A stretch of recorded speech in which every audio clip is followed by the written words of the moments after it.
We are doing a study from nature. As we navigate through this life, we understand there are many things we cover, and there are many things we draw from nature itself, because nature is full of lessons. Personally, I'm a student of nature, and I've covered a number of them. I want to share with you a few of them, especially today from the river, lessons we can learn from the river. A river is a natural phenomenon full of life and agility. And as we all know, maybe if you come from a river, you must have known it comes from a source and it flows into a mass of waters. So in between here, it's a journey. It goes through a number of obstacles. It carries a number of activities. It's blocked at some given point by human activities, and it's not very far from the life of a human being. River is separated into three parts, where we have the juvenile stage, the middle stage, and the senile stage, similar to the human life, where we have the youthful, the middle age, and of course the old age. So today I've prepared like 10 points, or rather lessons we can pick from the river and apply in a human life, especially to young people. And this is something I picked from a river. I've interacted with a number of rivers. I was brought up near by a river, and I've visited major rivers like River Nile and others. So it's practical as it is. First point we can pick from the river. It's always motivated by its destiny. Rivers never cease in their movements until they have poured their waters into a major water body, like lakes, seas, and even oceans. So it's always motivated by that destiny. Destiny in this sense that it cannot cease in its flow until it has poured its water into that major body, and before then it keeps on flowing, and its flow seemingly seems to be guided by that principle of forward ever, backward never. That is more of its success code in its flow, and from that similar instance, a young person especially needs to pick that lesson that if you must move in this life, let your movement be defined by such a success code, that it should be it should be a forward flow, meaning you destroy all the reverse gears in your movements towards your destiny. So if you have that destiny, it's known. Destinies draw their honors to themselves. If you got a destiny in this life, believe you me, that destiny will keep on pulling you towards it. That is, if you are conscious of the same. So if you have to move and you are destiny bound, then your movement ought to be forward, onward, and upward. Nothing else apart from the three movements you have mentioned there. You should be going forward, you should be going upward, and you should be going onward. That is when you are motivated by your destiny, meaning your destiny should be above you, it should be ahead of you, and it should be somewhere where you have not reached. However small you may begin, you will get there. And in most cases, people despise small beginnings. We ought to remind ourselves that small beginnings begin big endings. Big endings don't come just like that. They begin small somewhere. So small beginnings begin big endings, so long as there is that continuity of movement. And when one is moving towards his destiny, there is that aspect of self-drive. Rivers move with that self-motivation. There is a statement which says self-drive drives better than a non-driver. So if you are one who is self-motivated and is someone who can jumpstart himself, like you are a self-starter, then you are wealthy many people maybe who need to be motivated for them to move towards their destiny. So once you've known your destiny and you are able to intrinsically have that self-motivation, then you can move towards that destiny without any motivation from anyone. So a point of being motivated by your destiny will be wholesome if you are self-motivated, and at least you have that personal drive which can drive you forward to the destiny we have mentioned there.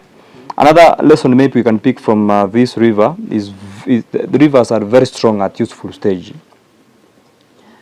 We have mentioned that a river is separated into youth, middle, and old stage. So at youthful stage, rivers are very, very strong, and they move with a lot of potent.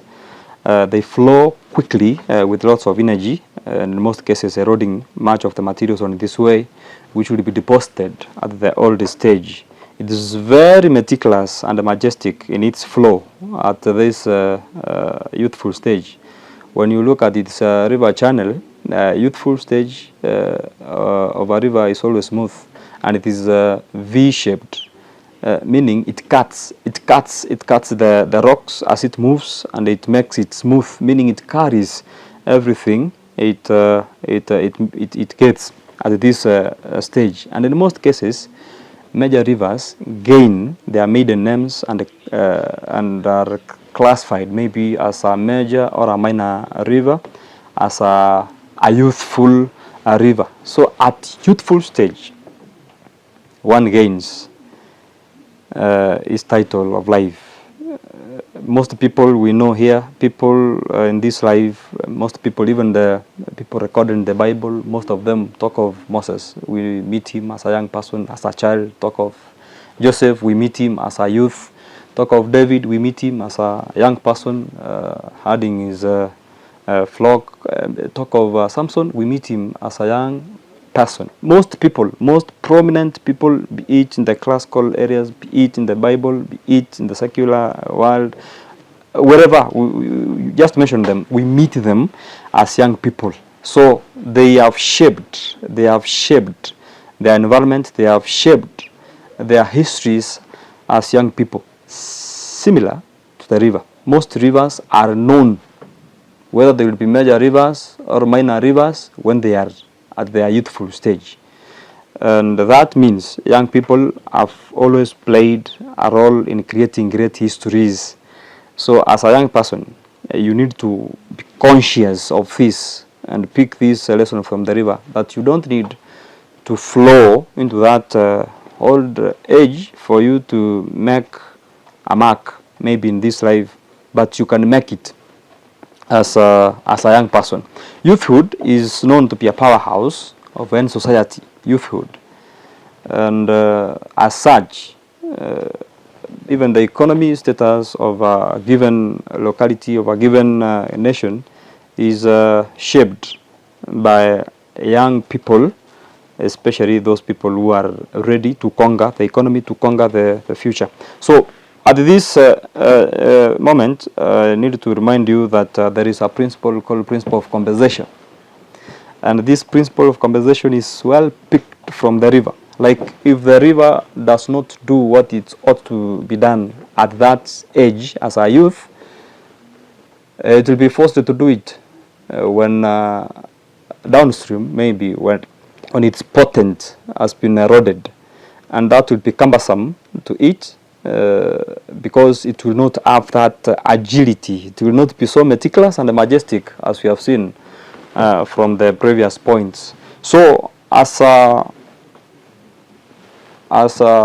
student, rather, of life, you need to know this principle of compensation, that there are some things you are supposed to do at a given point of time. If you avoid doing them, you will be forced to do them when you will not be having enough capacity, maybe materially and even physically, to do it. So it's better you do it at that time when you are endowed with enough materials, be it emotionally, be it physically, be it spiritually than when time could have bypassed you, and you will be forced to do it under circumstances which will not be favoring you. That is the principle of compensation. People have avoided doing their tasks as young, especially, and they have been forced to do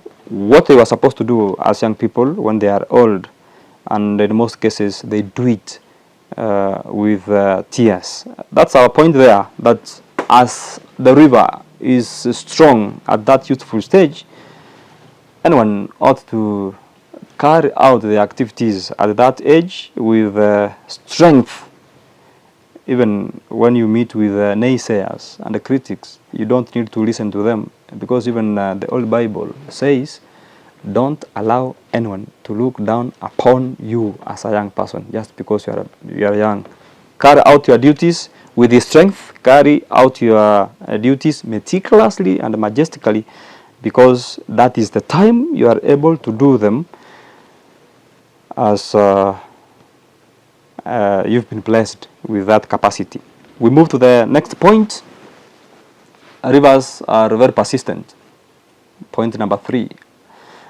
Persistency in this scenario is a point not to miss. These rivers are persistent to an extent of breaking resistant rocks on their ways. So as it moves from the youthful stage, maybe downstream, at times it meets rocks. And when we speak of rocks, rocks are very resistant. Rocks are not be resistant. So when the river meets the rock on its way, there breaks struggle between a resistant rock and a persistent river.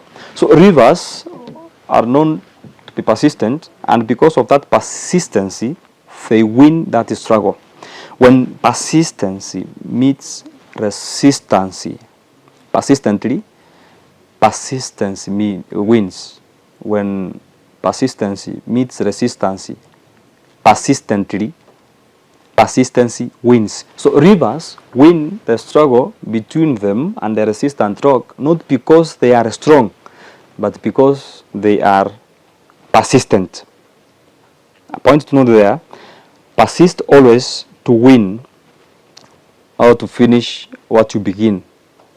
If you are not having, if you do not have that persistent attitude, in most cases you can pick up tasks and finish them, but midway.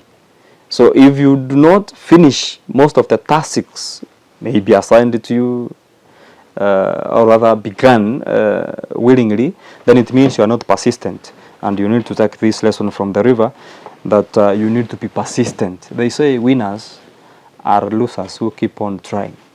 So our persistency is in the trying. Like if you are a loser and you are not trying, then it means you are not persistent, because losing anyway is not final. Failure is not final. Winners are known to fail, but they are known winners not because they fail, rather because they keep trying. They normally say winners never quit and the quitters never win. So if you have that attitude of quitting, then it means you need to have that injection of persistency. Persist in what you begin to do, and always you will have the result, or rather you will gain that destiny which you began.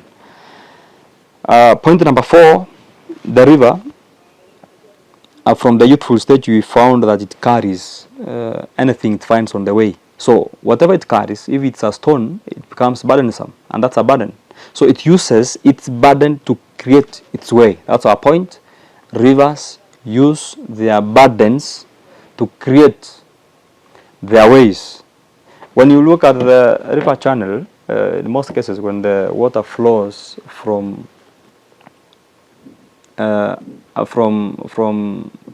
maybe from a mountainous area downstream, you realize that river channel keeps widening and deepening.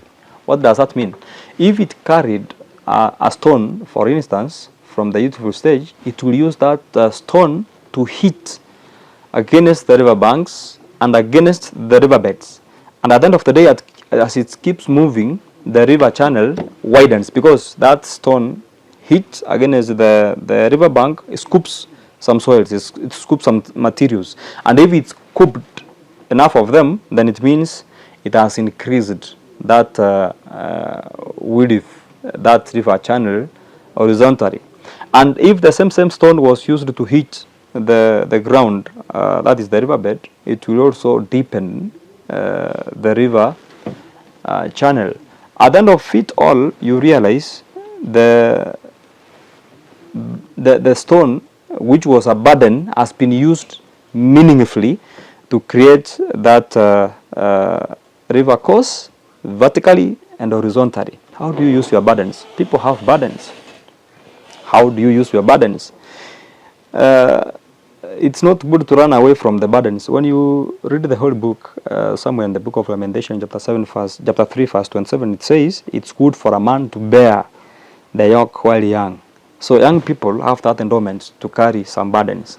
It doesn't matter which kind of burden you have. What matters here is how do you use your burden to create your way. For instance, maybe you come from a setting which is not favorable to move, favorable and maybe conducive to enable you to move forward materially. That's a burden. Maybe you come from a humble background. That's a burden.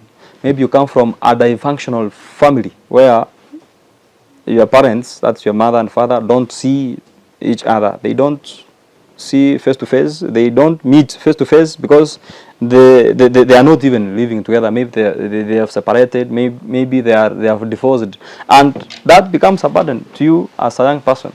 So how do you use this burden? Maybe you come from a background where people are sickly. I know of some people who have come from families where people are sick terminally, that is, and that sickness prompted them to even change a career to study medicine with that mentality that I'll go to school, I'll study medicine and go back home to assist my people. And at the end of the day, when this person graduates, of course, he will assist his people back at home, but he will be of great importance even to the society where he comes from. That's one way of using your burden to create your way. When you allow your burden to burden you and maybe to weigh you down, to discourage you from moving, you will not realize your destiny at the end of the day. Go to the river, pick that point that it uses its burdens to create its way. Rivers don't choose soft paths to follow. If it does so, then it will be crooked. No wonder somebody said, soft paths made people and rivers crooked. If you chose soft life, believe you me, at the end of the day, you may end up being crooked, just as the river will become crooked if it cannot choose the hard way. Hardships are known to make people wise. Hardships. If you can go through hardships successfully, definitely you will gain mileage as far as wisdom is concerned. So hardships are known to make one wise. And doors to success, as always, doors to success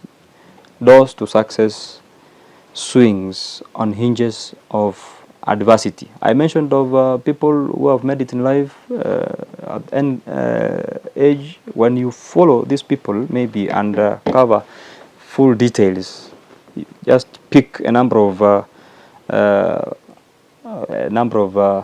maybe you can follow them to where they come from. You realize most of these people emanate from backgrounds which are described to be hardship backgrounds, and those people will always succeed because they are able to make wise decisions, and at the end of the day they swing, because we said doors to success swing on hinges of adversity. Whatever hardship they will meet, they will end up going through them. wells dug during dry spell runs deep. If you were to pick maybe a season when to dig your well, wisdom will lead you to dig them during the dry spells, like on January, because if you did that, this well will not run dry. But if you chose to dig your well like on April season, when there is when the water table is near the surface, your task will be simple. Maybe you will take like 2-3 meters and your well will be done. But that well will not last. When the dry spell comes, it will dry up. So you better do it during the dry spell. Of course, it will take you more time and it will take you more resources to make it, but it will never go dry. And that is one way of explaining that using your burden to create your way is a wise decision than running away from it. Hardships are known to shape people. Hardships make people wise. Hardships and adversity is a fertile ground for wisdom if you have a destiny and you are ready to follow your way to it. We move to the next point. Point number 5, a lesson we can learn from the river. It rejects its burden when of no use. We've mentioned these burdens. Don't cling to your burdens always. At a given time, you will realize these burdens are not even useful to you. If you follow a river downstream, you will realize somewhere, if it carried some twigs, if it carried some stones, if it carried whatever it carried from upstream, it reaches a point where these burdens are swept and are heaped at the river banks, meaning they are rejected. That means these burdens are not useful as they were before. So it rejects its burdens when of no use. Reject your burdens when of no use. Release what is of no use from your system. Don't, maybe you are born in a dysfunctional family, don't keep on using that burden referring to yourself. Maybe you are an orphan and you keep referring whenever you find yourself in some hard situations, you keep bringing that burden to you. At a given point of life, at a given point of time, when maybe you've gone beyond some age, you need to remove that tag and start living. You start living as any other person, because that burden has necessitated you to move forward. That burden has given you leeway to move from that background, and now you are making a different background. If anything, you are going to pass the baton to the next generation. Do not pass the burdens which were passed to you to the next generation. It's not prudent maybe for the next generation to inherit the adversities you inherited from the previous generation. It's good you process it. If it was burdensome to you and it has assisted you maybe to navigate through life and you've reached to some point, now make it positive and pass it on to the next generation positively than it was passed on to you from the previous generation. And that's what we mean. It's good as a river, you reject the burden which was passed down to you when it's of no use. That takes us to the next point from this river. Point number 6, rivers are known to be resilient. Rivers are known to be resilient. Resilience, in a way, that it does not lose hope. When the river meets the rock, as we said, it visits it resiliently and persistently. Resilience, in a loose language, you can say, is bouncing back. Like you've got to some area where you are disadvantaged, maybe you fail, you begin something and fail. It's good you rise up and begin again with that mentality that you will not fail, but you will succeed. In some language they say, if you must fail, then it's good and prudent for you to fail forward. You fail forward. Like if you have failed, learn a lesson. So in the next junk of it, in the next cycle of it, you are at least you have a clue that the method you used previously cannot apply. So you change the strategy and you change the tact. Then you begin again. When the world says give up, maybe if it's something you are doing, hope whispers, try it one more time.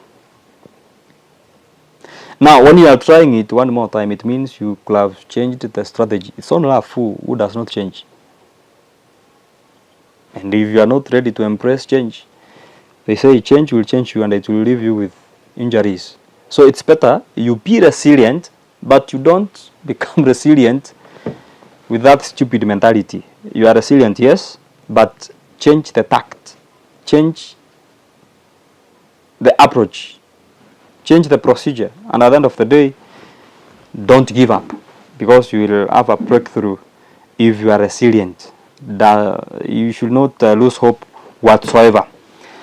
That takes us to the next level. Rivers are known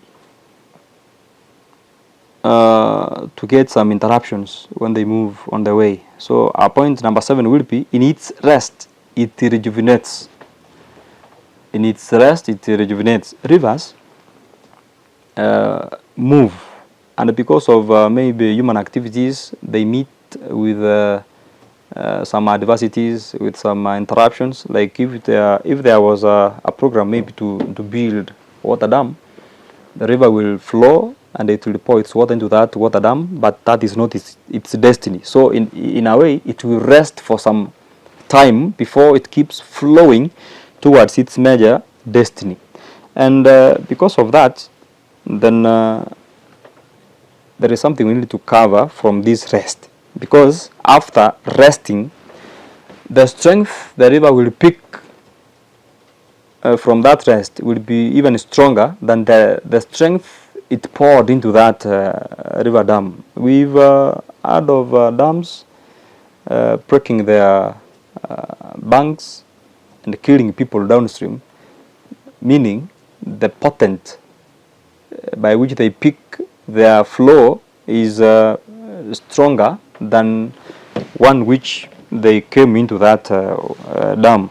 So when it rests, it rejuvenates. It gets more strength than before. So if you must rest, yes, rest, but dream in that rest. If you must rest, take a rest, but don't squander the time maybe when you are resting. Much of good things we see today were conceived during the time of nothingness. Many of the things, just look around, allow your mind to navigate through the world, pass around, you realize most of the things, most of the magnificent things we see, most of the major ideas we've heard of, they were conceived during the time of nothingness. It's known man has 5 senses, common senses, of course. Yes, of course, we are told female have that rare sense of sensing danger. It is the 6th sense, that is known. But there is another one which is endowed to male. The male's sense, there is a rare sense which is very active when a man is resting. So there is a point we need to pick there, that when resting, it's good you pick up yourself, meaning you rejuvenate yourself after that rest for a major task, because that's what happens to this river. And as I've mentioned, that 6th sense of a male, it shows that this person, when during the time of resting, yes, he is resting, but he is not squandering that time of resting. what do you normally do during your resting period? When you are done with resting, what comes out? Because as we have said, much of the good things we see today were conceived during the time of nothingness, that is, during the time of rest, including people. Conception, when you talk of the conception of, now that's natural, it's done during the resting period. Make use of the time when you are resting, because it counts. Let me illustrate something here. There was a young man who was doing some hard work somewhere. He was clearing the bush, and then once he was done, he took a rest. So when he was resting, he found himself contemplating on a few things, because where he was resting, there was a pumpkin nearby, and there was an avocado tree. So on this avocado, he found himself thinking and questioning God, because he was like, when you look at the pumpkin's fruit, it's so heavy, it's big, but when you look at that pumpkin tree's stem, it's very weak. And when you look at the avocado tree, the stem is strong, but the fruit is smaller comparatively when you compare it with the pumpkin fruit. So at the end of the day, it was like, what was God thinking? How could he pick a big fruit and put it on a weak stem? Instead, he could have picked this pumpkin fruit and hung it on an avocado tree, because the avocado has that strength to carry it, instead of hanging that avocado fruit, which is very, very weak, very loose, it's not very heavy as the avocado, as the pumpkin, and put it up there. So while he was thinking that way, there was it became windy, and there was one of the avocado's fruits which was hanging loosely. Because of that windy environment, that avocado fruit which was hanging loosely dropped. Unfortunately, it hit him direct on his head, and he lay down there unconscious for some time. So when he was conscious, when he woke up, he started thinking afresh. So he was like, if it was that pumpkin which was up there, and it is the same fruit that dropped on my head, what could have happened? So at the end of the day, he said, God is God, and he has every reason as to why he did this. This person did all this lesson when he was resting. They say for a male, during the resting period, the active brain moves from the active boxes into empty boxes where there is little or no activity. And maybe if you can, in your daily activities, just go and observe this. When males are resting, maybe after a heavy chunk of work, just go and monitor them what they do. If it's a mzee, you'll find him seated somewhere looking at some direction, but he's not seeing. And if you give him some time, it's advised you should not interrupt him, because that brain has moved from the active box, it has gone into empty box. So this mzee, if you give him some time, like 10 to 20 minutes, just seated there, you will realize he will come up with some idea which was not in his mind previously, a brand new idea, and I will tell you, while I was seated there, an idea has just struck my mind, and this is ABCD. So this person has made use of his resting period, just as that river makes use of the resting period before it moves to the next level. It is in its resting period that it rejuvenates, it's potent as it moves downstream. Number 8, rivers are known not to strike when they find a cliff. You see, it won't state when the river flows and maybe it is moving from an upland, and that upland has been interrupted sharply. It is now moving to a lowland. It will never hesitate to move and to flow once it reaches that cliff, and in most cases it forms a waterfall. So this waterfall in most cases is very useful. We know even even most of the power generated, the power we use, it comes from those waterfalls. So when you move, during your movement, maybe towards your destiny, if you take too long on the cliff, like you've met some interruption from the upland to the lowland, if you take long enough on the cliff, you may be scared off and you won't strike in your movement. As you move in this life, if you meet a cliff where maybe you are changing from an upland to a lowland, there is an abrupt change, what do you normally do? If you monitor that river, you realize if it takes enough time on that cliff, looking downwards where it will flow to, it will be scared off and go back in its journey. So it's good for you never to go on strike when drastic changes meets your life. When drastic changes meets your life, like you've been retrenched, your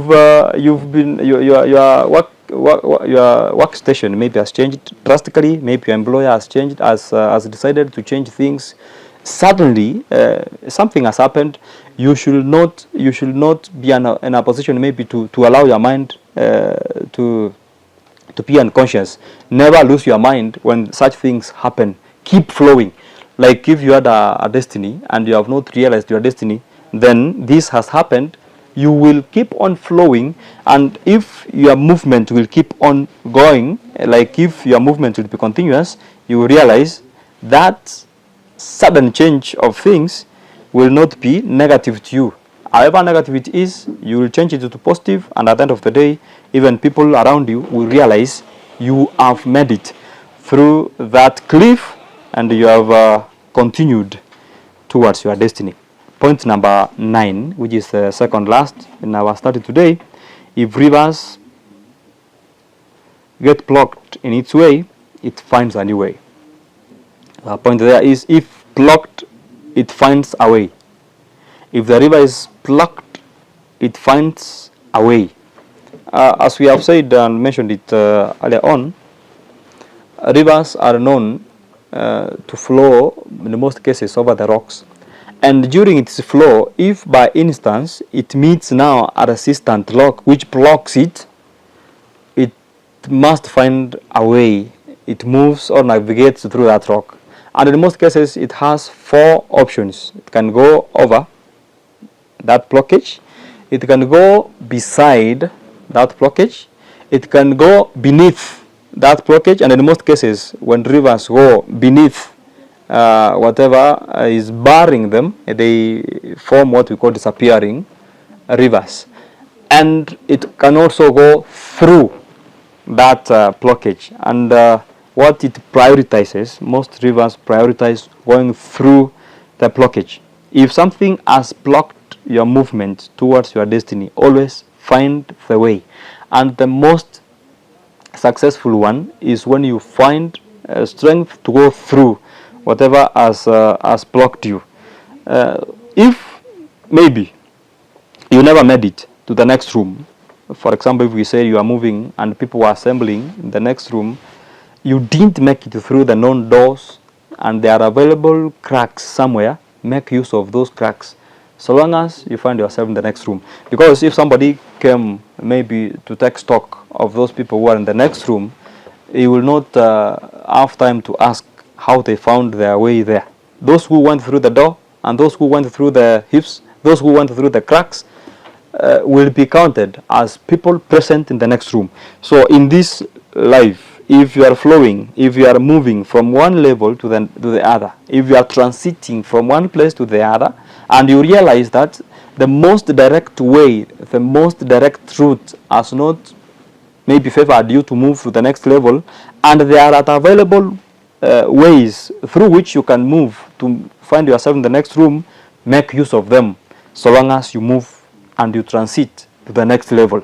Maybe you are moving from high school to college, maybe you are moving from high school to university. You didn't get that university entry level. Maybe there are those grades they give the entry. You didn't attain the marks to move to the next, but you got something which can sustain you through the middle level colleges. You just choose to travel through that route, so long as you find yourself in the next level. That's why we are saying, if you didn't make it through the next, if you didn't make it to the next level, the next room through the door, if there are windows, there are cracks, there are ifs, make use of them, so long as you find yourself in the next room, and you will be counted as successful. Lastly,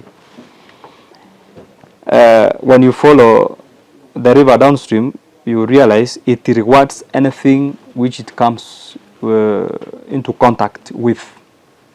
It rewards anything it comes in contact with.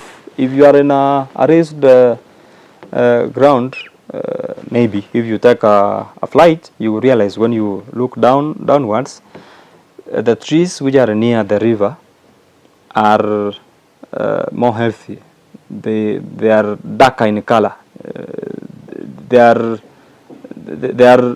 different. Absolutely, they are different from other trees. Maybe if it's a forest, you realize those trees which are near the river are different from the rest of the vegetation. So vegetation blossoms alongside rivers. That's why we have said anything the river meets, whatever is in contact with it, has the blessings of the river. And we have used the example of vegetation. Vegetation blossoms alongside the rivers. Vegetation alongside the rivers appear to be greener and healthier. And even stones which are found in rivers are known to grow. We practically did this some time back, where we picked 3 stones, 2 bigger ones and 1 smaller, in a flowing river, but we chose a point where a river was not flowing very fast. After 2 weeks, we positioned those stones in a way you could remove that smaller stone from the rest, from the 2. After 2 weeks, when we went back to that river, you could not remove that smaller stone from those 2 other stones, meaning the bigger stones grew and even the smaller stone grew. That is a clear testament that river supports life. The river supports life.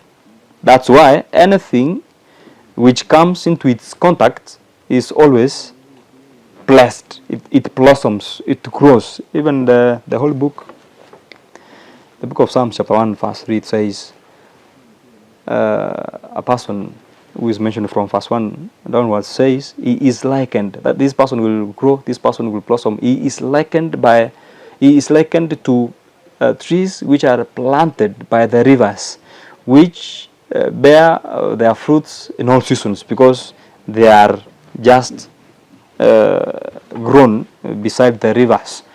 And somewhere it's also said that whatever this person now who is likened to the tree, whatever he does prospers. So prosperity comes there as a reward.